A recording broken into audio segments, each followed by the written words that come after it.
They estimate anywhere between 500,000 to 1 million people will be at that Women's March tomorrow. CBS 42 News reporter Stefan Dingle joins us now. Stefan, certainly, as we said earlier, protest seems to be a theme of the day. Some would argue that the vote of Donald Trump to the White House was a way of protesting what was happening in Washington, but you found a different type of protest today. Yeah, sure, you're right. At DuPont Circle, that's in Northwest D.C. It was actually quite a sight to see, or in this case, a smell. And as this term I taught you before, people were getting lit. And so Trump supporters decided to fight fire with the sound of their bikes.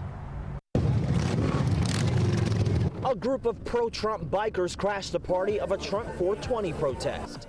Chill out, you know, smoke a joint or don't, but we're just human beings, man. Thousands lined the street for free marijuana, but all with different messages against President Trump. Climate change, sexual assault, and the urge to legalize marijuana. I suffer from fibromyalgia and chronic fatigue syndrome, and it really helps me with the pain, and I'm really scared that those rights are going to be taken away from me. Protests of all kinds on the National Mall during the inauguration. Trump supporters calling it all a stunt. Oh, these protesters are losers. Are you kidding me? These people, I mean, I know from school, that's why I'm here today.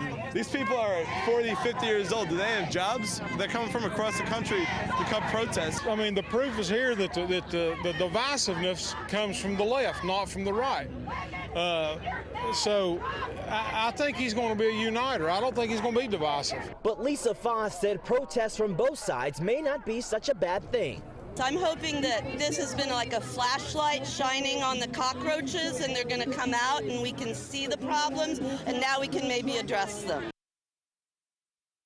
So much divide on display today, Sherry, but President Trump in his inaugural address urging and insisting that there will be unity when he takes the office. Now, coming up at 6, we'll hear from people on both sides who are going to try to hold his feet to the fire and see what they think he will do now that he is the leader of the free world.